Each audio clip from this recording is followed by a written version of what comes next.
আসসালামু আলাইকুম রহমতুল্লাহ বারাকাতু।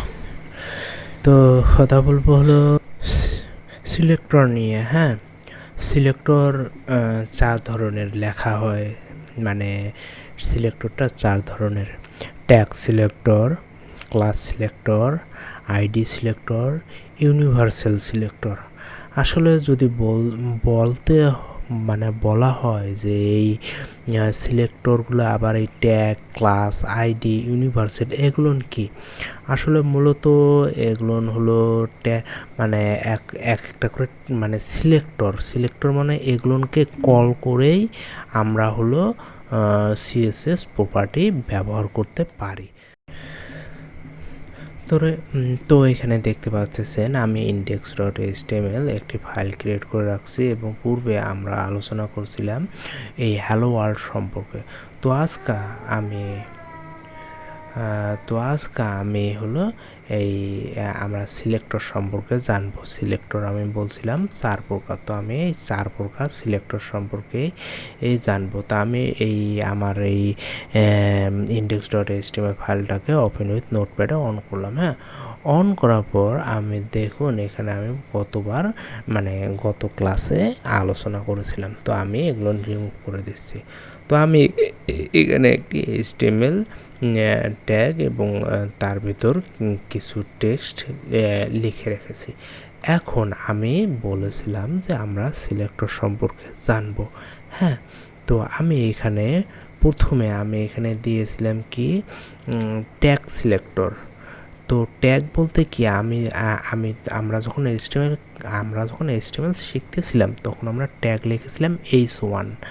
তো ওই ট্যাগকে আমি কল করব h1। এখন আমি এখানে প্রপার্টি লিখে দেব। আমি কি করতে চাচ্ছি, ওই h1কে আমি ধরুন কালার করতে চাচ্ছি, COLOR কালার। হ্যাঁ, ব্লু, BLUE ব্লু। কন্ট্রোল এ সেভ। এখন এটাকে আমি রিফ্রেশ করলাম।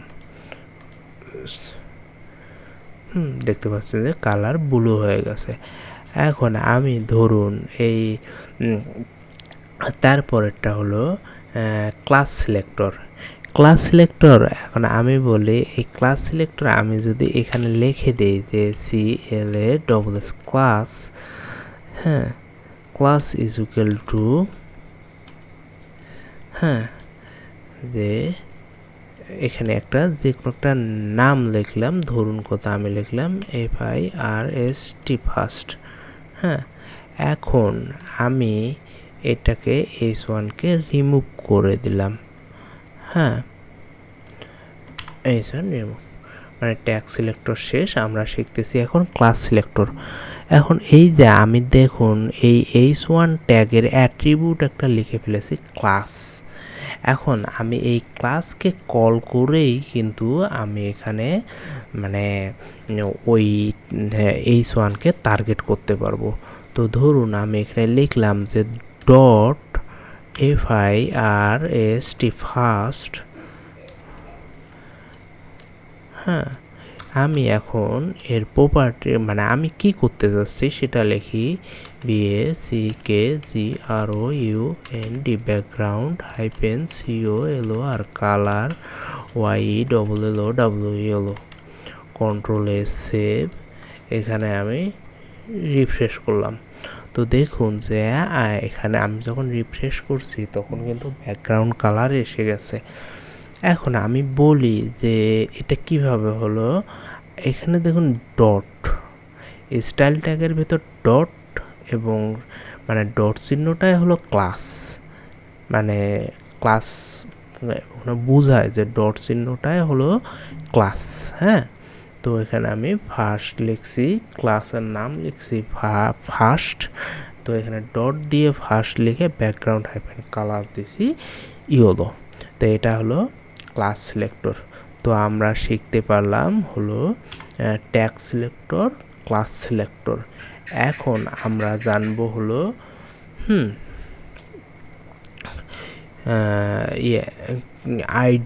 ID selector. হ্যাঁ, তো আমি এখন এই ক্লাসের পরিবর্তে, ক্লাস থাক ওখানে সমস্যা নেই, আমি এখানে লিখলাম যে আইডি ইজ ইকুয়াল টু, হ্যাঁ, GP.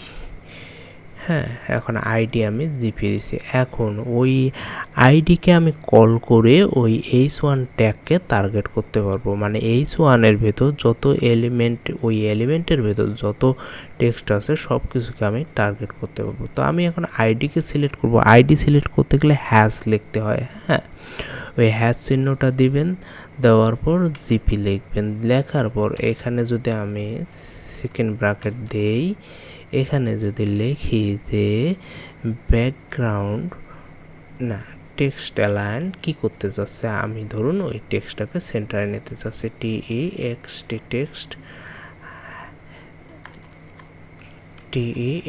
Text hyphen ALIGN text align CENTER centre. Control S save. আমি এখন এটাকে রিফ্রেশ করতে চাচ্ছি। তো দেখতে পাচ্ছেন যে আমি যখন এই হ্যাশ জিপি লিখেছি তখন কিন্তু এটা টার্গেট করছে সরাসরি ওই h1কে। আর h1কে মানে কি, আমি এই হ্যাশটাকে হ্যাশ জিপি লেখাটা হলো এই আইডিকে ধরছে। এখন আইডির কাজটা এই হ্যাশ জিপি মানে হ্যাশতে হলো আইডি, মানে আইডি, আর জিপি হলো মানে ওই আইডির ভিতরে যে টেক্সট লেখানো হয়েছে সেটা। আমরা শিখলাম তাহলে ক্লাস সিলেক্টর, আইডি সিলেক্টর এবং ট্যাগ সিলেক্টর শিখলাম। তো এখন আমরা ইউনিভার্সাল সিলেক্টর শিখব। তো ইউনিভার্সাল সিলেক্টরটা হলো কি, যে ওটা এক ধরনের সিলেক্টর যে আমরা সম্পূর্ণ বডির মধ্যে যত এলিমেন্ট থাকবে সবগুলোকে আমরা টার্গেট করতে পারবো। ধরুন কথা, এখন এই ইউনিভার্সাল সিলেক্টরটা লিখতে হয় এক্সট্রা দিয়ে, এখানে ফার্স্ট ব্র্যাকেট সেকেন্ড ব্র্যাকেট, এখানে আমি লিখে দিই যে BACKGROUND background hyphen COLOR colour, হ্যাঁ, GREEN green. Control S save. দেখতে পাচ্ছেন যে আমি যখন ইউনিভার্সাল সিলেক্টরটা লিখছি তখন কিন্তু দেখুন সম্পূর্ণ ওয়েব পেজটাতে একটা কালার এসে গেছে। তো মূলত এভাবেই ইউনিভার্সাল সিলেক্টরটা ব্যবহার করা হয়, এক্সট্রা দ্বারা টার্গেট করা হয়। এক্সট্রা দ্বারা টার্গেট করা বলতে কি, এই যে ওয়েব পেজে যত বড় ডকুমেন্ট আছে সবগুলাকে টার্গেট করা হয় এই ইউনিভার্সাল সিলেক্টরটা দ্বারা। তো আমরা শিখলাম হলো tag selector, class selector, ID selector এবং ইউনিভার্সাল সিলেক্টর। তো আজকে এতটুকুই। আসসালামু আলাইকুম।